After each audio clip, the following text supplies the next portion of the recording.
টাকা দিয়ে আমরা বিমান কিনবো, রকেট কিনবো, আধুনিক অস্ত্র কিনবো। বাংলাদেশ গোটা দুনিয়ার মধ্যে পরাশক্তি হবে। কার মাথার নিচে, কার পায়ের নিচে বাংলাদেশের মানুষ মাথা রাখবে না ইনশাআল্লাহ। না, এই চিন্তা কার মধ্যে নেই। জীবন গোলামি, শুধু গোলামি। মাথা উঁচু করার চিন্তা কার মধ্যে নেই, শুধু গোলামি করার চিন্তা। কিন্তু এবার আমি ইনশাআল্লাহ আমরা মাথা উঁচু করবো। কি রাজি আছেন ইনশাআল্লাহ আপনারা সবাই? কি টাকা দেবো না ইনশাআল্লাহ? আমরা সরকারি ফান্ডে, সরকার যদি আহ্বান করে আমরা এই অস্ত্র ক্রয় করব, আমরা এই আধুনিক ড্রোন ক্রয় করব। টাকা নাই, বাংলাদেশের মানুষ না খেয়ে সরকারি ফান্ডে টাকা প্রদান করবে, বাংলাদেশকে গোটা দুনিয়ার মধ্যে পরাশক্তি হিসেবে প্রমাণ করবে ইনশাআল্লাহ। কি রাজি আছেন ইনশাআল্লাহ? সব মার্কা দেখা শেষ, হাত পাখার বাংলাদেশ ইনশাআল্লাহ সব দেখেছি। আমি আন্দোলন বাংলাদেশ কুমারখালী উপজেলা শাখা কর্তৃক আয়োজিত আজকে গণসম্মেলনের সম্মানিত সভাপতি শ্রদ্ধাভাজন ওলামায়ে কেরাম, কেন্দ্রীয় নেতৃবৃন্দ, উপবিষ্ট ইসলাম প্রিয় দেশপ্রেমী ভাইয়েরা আমার,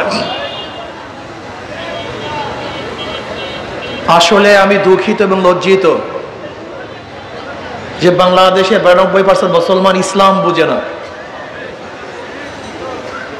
ইসলামকে চায় না,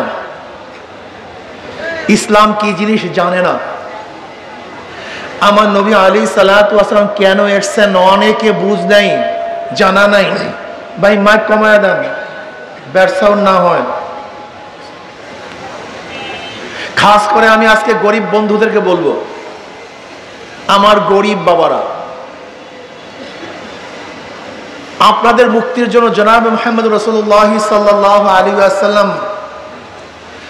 দুনিয়াতে এমন সুন্দর এক অর্থনীতি অ্যাপ্লাই করেছেন যে অর্থনীতি অনুযায়ী যদি মানুষ চলে তাহলে সমস্ত মানুষগুলি দরিদ্র সীমার উপরে চলে যাবে। অথচ গরিবরা ইসলামকে পছন্দ করে না। কিন্তু আমি বলবো বর্তমান যে অর্থনীতি চলতেছে, কিয়ামত পর্যন্ত এইভাবে চলতে থাকলে কোনো গরিব ধনী হবে না, বরং সমস্ত ধনীরা ধনী হয়ে যাবে। উদাহরণস্বরূপ, আপনি আজকে যাবেন ব্যাংকে, একজন গরিব রিক্সাওয়ালা, ম্যানেজার সাহেব আমাকে 10 লক্ষ টাকা ঋণ দেন, লোন দেন। ম্যানেজার সাহেব বলবে আপনার কাছে কি মর্গেজ আছে? আপনি বলবেন আমি গরিব মানুষ, মর্গেজ কোথায় পাবো? ম্যানেজার সাহেব বলবে টাকা তো ধনীর জন্য, গরিবদের জন্য না। কথাটা বুঝাতে পারি না। টাকা কাদের জন্য? যার 10 লক্ষ টাকা আছে, ব্যাংক তাকে 10 লক্ষ টাকা দিবে। যাকে ব্যাংক দিছে তারই লোন মাফ হয়, তারই ইন্টারেস্ট মাফ হয়। একজন ধনী 4 বার ধনী হয়। আগেই 10 লক্ষ টাকার মালিক, ব্যাংক থেকে 10 লক্ষ টাকা দিছে, যাকে দিছে তার লোন মাফ, তারই সুদ মাফ। কিন্তু একজন গরিব 5 বার লাথি খায়। 10 লক্ষ টাকা আগের থেকে ছিল না 1 লাথি, ব্যাংক তাকে 10 লক্ষ টাকা দেয় নাই 2 লাথি, তার লোন মাফ হয় না 3 লাথি, তার ইন্টারেস্ট মাফ হয় না 4 লাথি। যেই গরিবকে ব্যাংক টাকা মাফ করেছে, ওই টাকাগুলি যে বাংলাদেশ ব্যাংকে থাকতো, তার অংশী হিসাবে ওই গরিব মালিক ছিল। কিন্তু বড়লোককে মাফ করার কারণে গরিবের পেটের মধ্যে আর 1 লাথি। বুঝাতে পারিনি। বর্তমানে গোটা বাংলাদেশের যেই পরিমাণে টাকা, অর্থাৎ পাবলিকের কাছে যেই পরিমাণে টাকা আছে, মাত্র 20-25 ফ্যামিলির কাছে, 20-25 ফ্যামিলির কাছে এই পরিমাণের টাকা। আপনি কি বুঝেন? শুধু সালমান এফ রহমান শেয়ার বাজার থেকে আত্মসাৎ করেছে 50,000 কোটি টাকা। 1-2 টাকা না। এই গরিবদের খবর নেই। আপনারা বলেন, এই অর্থনীতি চলতে থাকে কিয়ামত পর্যন্ত একজন রিক্সাওয়ালা, ঠেলাওয়ালা কোনোদিন ধনী হতে পারবে? সুযোগই তো নেই, প্রসেস নেই, পদ্ধতি নেই। শুধু ধনী ধনী হবে, গরিব গরিব থাকবে। আমি চ্যালেঞ্জ দিলাম, এখানে যারা দাঁড়ানো আছেন, এরকম হাজারো 50 বছর আগেও যে অবস্থা, আজও একই অবস্থা। 50 বছর আগেও যে ভিক্ষুক আজও একই ভিক্ষুক, 50 বছর আগে যে ঠেলাওয়ালা, রিক্সাওয়ালা, কুলি মজদুর আজও একই কাজ করতেছেন, আপনার কোনো পরিবর্তন নেই। কিন্তু যাদেরকে ভোট দেন আঙ্গুর ফলে কলা গাছ নয় বট গাছ হয়ে যায়। বর্তমানে পুঁজিবাদী অর্থনীতি ধনীকে ধনী বানায়, গরিবকে গরিব বানায়। ইসলামী অর্থনীতি কি? ইসলামী অর্থনীতি হলো গরিবদেরকে ধনী বানায় দেয় আর বড়লোকদের ভারসাম্য সৃষ্টি করে। বিশ্বাস হয় না? ইসলামের গোটা অর্থনীতি গরিবদের জন্য। জাকাত কাদের জন্য বলেন? ফিতরা কাদের জন্য? ওশর কাদের জন্য? দান কাদের জন্য? মানত কাদের জন্য? সবই তো গরিবদের জন্য। ইসলামের গোটা অর্থনীতি গরিবদের জন্য। কারণটা কি? আপনারা গজল শুনছেন না জীবনভর? আমার নবী গরিবও ছিলেন, মনে আছে? কি বলেন তো? আমার নবী, যেহেতু আমার নবী গরিব ছিলেন, গরিবের মর্ম তিনি জানেন, ক্ষুধার যন্ত্রণা তিনি জানেন। ক্ষুধার যন্ত্রণা কি জিনিস, বস্ত্রহীন মানুষের অবস্থা কি তারা জানেন। আমার নবী জানেন এতিমদের অবস্থাটা কি। এই জন্য জনাব মুহাম্মদ রাসূলুল্লাহ সাল্লাল্লাহু আলাইহি ওয়াসাল্লাম গোটা অর্থনীতি গরিবদের জন্য, গোটা অর্থনীতি গরিবদের জন্য। আমি বিশ্বাস করি যদি ইসলামী অর্থনীতি অ্যাপ্লাই করা হয় তাহলে আগামী 5-10 বছর পরে বাংলাদেশের সমস্ত গরিবরা দরিদ্র সীমার উপরে চলে যাবে, সবাই দরিদ্র সীমার উপরে চলে যাবে। কিন্তু কি অবস্থা? আমাদের অবস্থাটা হলো এই, আমাদের গরিবরা ইসলাম বুঝে না। কেন বুঝে না? আমার দর্শন, আমাদের অনেক গরিব বাবারা হয়তো বা অনেক খারাপ কাজে লিপ্ত হয়ে গেছে, এর জন্য ওরা মনে করে ইসলাম ক্ষমতা আসে আমার খারাপ কাজের অবস্থাটা কি হবে। আপনি ভয় পাওয়ার কিছু নেই।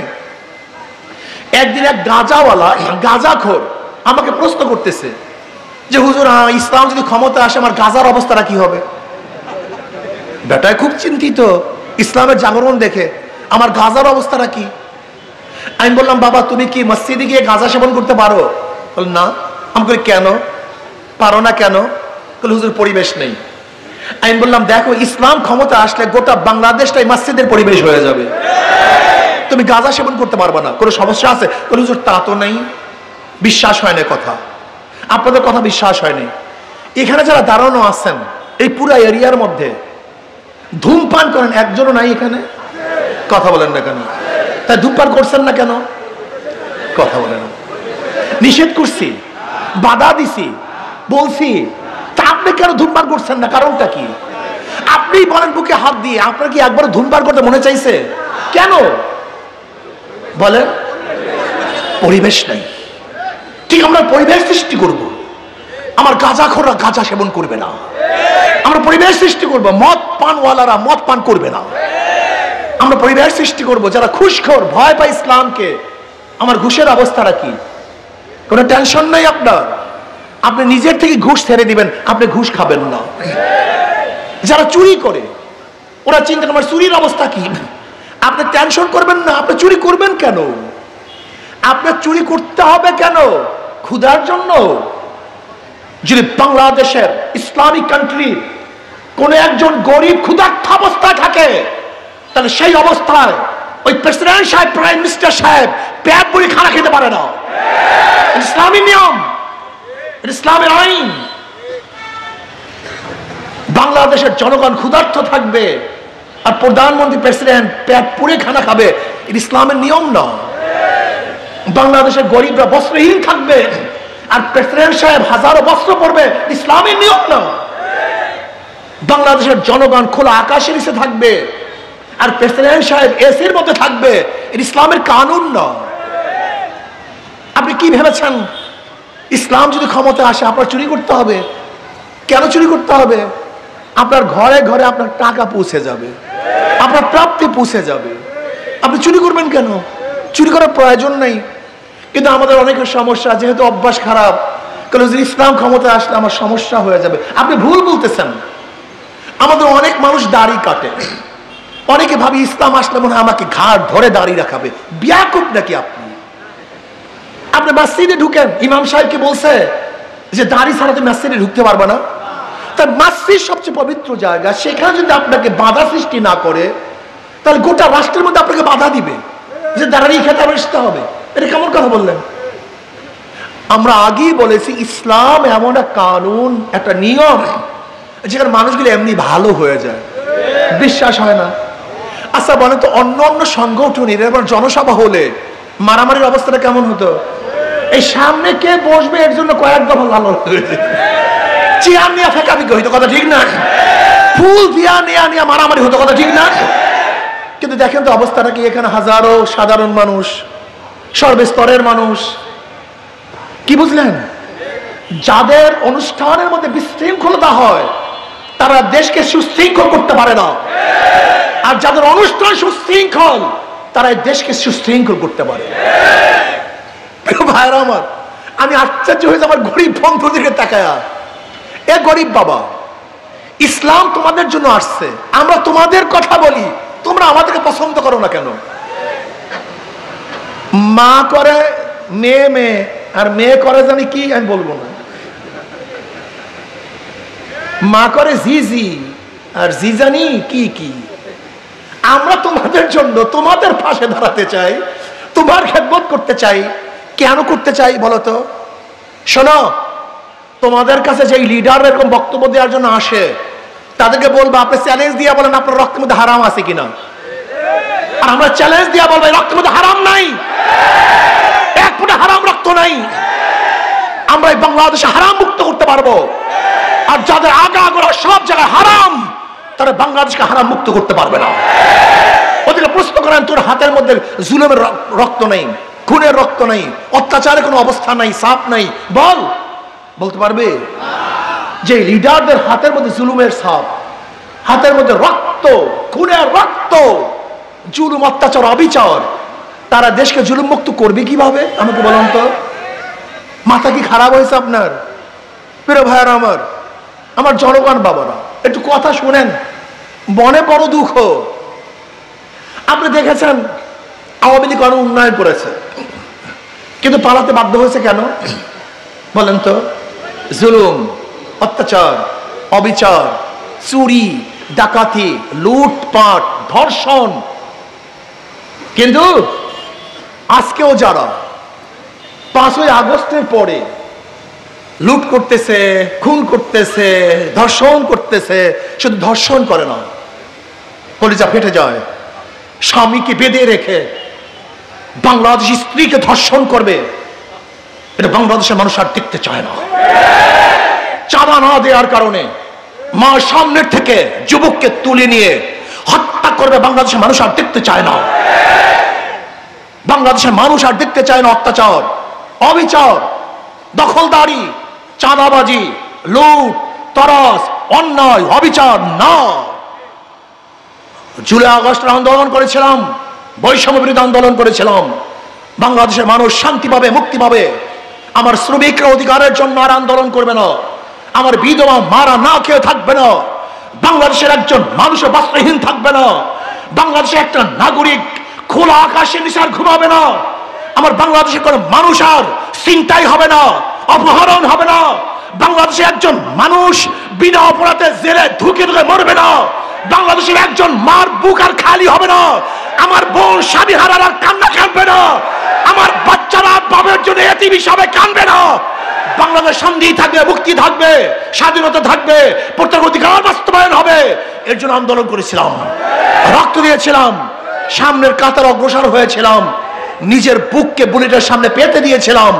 কিন্তু আজকে যারা চাঁদাবাজি করবে, লুটপাট করবে, জুলুম করবে, অত্যাচার করবে, বিচার করবে, বাংলাদেশকে দখলদারি করার চেষ্টা করবে, বাংলাদেশের মানুষ ইনশাআল্লাহ অবশ্যই তাদের প্রত্যাখ্যান করবে। ওদের সব জায়গায় ধোঁকাবাজি, সব জায়গায় ধোঁকাবাজি। যারা নৌকা নির্বাচন করে নিজেরা নৌকা চালাতে পারে না, যারা ধানের শেষে নির্বাচন করে নিজেরা ধান কাটতে পারে না, যারা নাঙ্গলে নির্বাচন করে নিজেরা নাঙ্গল বইতে পারে না, যারা কুঠার নিয়ে নির্বাচন করে নিজেরা কাঠ কাটতে পারে না, যারা গরুর চাকা নির্বাচন করে গরুর গাড়ি চালাতে পারে না। নৌকা কাদের প্রতীক? গরিবদের। ধান কাটে কারা? কাদের প্রতীক? নাঙ্গল কাদের প্রতীক? কুঠার কাদের প্রতীক? প্রতীক নিছে গরিবদের, কিন্তু যারা নির্বাচন করে একজনও গরিব না। অবস্থা বুঝেন? মানে ধোকাটা কোন জায়গায়? নিচে প্রত্যেক গরিব দেখে, কিন্তু একজনও গরিব না, কেউ চালাতে পারে না। কিন্তু হাত পাকা এমন এক প্রতীক, যারা নির্বাচন করে তারাও ঘুরাতে পারে, যারা করে তারাও ঘুরাতে পারে। পুরুষরাও চালাতে পারে, মহিলারাও চালাতে পারে, ধনীরাও চালাতে পারে, গরিবরাও চালাতে পারে, মুসলমানরাও ঘুরাতে পারে, হিন্দুরাও ঘুরাতে পারে। কেউ কার মার্কা বুকি নিয়ে ঘুমায় না, কেউ কার মার্কা বুকি নিয়ে ঘুমায় না, নাঙ্গল কেউ বুকি নিয়ে ঘুমায় না। হাত পাকা, কথা বলেন না কেন? ধানের শীষ কেউ বুকি নিয়ে, নৌকা, কিন্তু হাত পাকা ঘুমের সময় বুকের মধ্যে থাকে। কারেন্ট ফেল করে, হাত পাকা ফেল করে না। হাত পাকা সবাইকে শান্তি প্রদান করে। আমি বিশ্বাস করি হাত পাকা সর্বজনীন মার্কা, হাত পাকা সবার মার্কা, সব গোত্রের, সব জাতির, সব ব্যক্তির মার্কা হাত পাকা। যদি হাত পাকা বিজয় হয়, ইনশাআল্লাহ এই জাতি বিজয় হবে। হাত পাকা বিজয় হয়ে দেশ বিজয় হবে। ইসলামী আন্দোলন বাংলাদেশ বিশ্বাস করে। এই যে দেখেন আমাদের আনোয়ার সাহেব, আল্লাহ কবুল করেন ওনাকে, থাকবেন ইনশাআল্লাহ সবাই। শোনেন, হাত পাকাকে ভয় করে কারা? হাত পাকাকে ভয় করে দিল্লি, হাত পাকাকে ভয় করে ভারত, হাত পাকাকে ভয় করে জালেম খুনিরা, ডাকাত বদমাশরা, যারা মনে করে আমাদের চাঁদাবাজি বন্ধ হয়ে যাবে, ডাকাতি নষ্ট হয়ে যাবে, গোলামি আর হবে না, ইনশাআল্লাহ ইনশাআল্লাহ বাংলাদেশ পরাশক্তি হবে। আজকে হোক কালকে হোক বাংলাদেশ পরাশক্তি হবে। এই খেটে খাওয়া মানুষগুলি নিজেদের মাথার ঘাম পায়ে ঝাড়ানো টাকা দিয়ে আমরা বিমান কিনবো, রকেট কিনবো, আধুনিক অস্ত্র কিনবো, বাংলাদেশ গোটা দুনিয়ার মধ্যে পরাশক্তি হবে। কার মাথার নিচে, কার পায়ের নিচে বাংলাদেশের মানুষ মাথা রাখবে না ইনশাআল্লাহ। না, এই চিন্তা কার মধ্যে নেই? জীবন গোলামি, শুধু গোলামি। মাথা উঁচু করার চিন্তা কার মধ্যে নেই, শুধু গোলামি করার চিন্তা। কিন্তু এবার ইনশাআল্লাহ আমরা মাথা উঁচু করবো। কি রাজি আছেন ইনশাআল্লাহ আপনারা সবাই? কি টাকা দেবো না ইনশাআল্লাহ? আমরা সরকারি ফান্ডে, সরকার যে আহ্বান করে, আমরা এই অস্ত্র ক্রয় করব, আমরা এই আধুনিক ড্রোন ক্রয় করব। টাকা নাই, বাংলাদেশের মানুষ না খেয়ে সরকারি ফান্ডে টাকা প্রদান করবে, বাংলাদেশকে গোটা দুনিয়ার মধ্যে পরাশক্তি হিসেবে প্রমাণ করবে ইনশাআল্লাহ। কি রাজি আছেন ইনশাআল্লাহ? সব মার্কা দেখা শেষ, হাত পাকার বাংলাদেশ ইনশাআল্লাহ সব দেখেছি, এবার হাত পাকার রাজি আছেন ইনশাআল্লাহ। শোনেন, যাদেরকে পরীক্ষা করছেন আর পরীক্ষা করার দরকার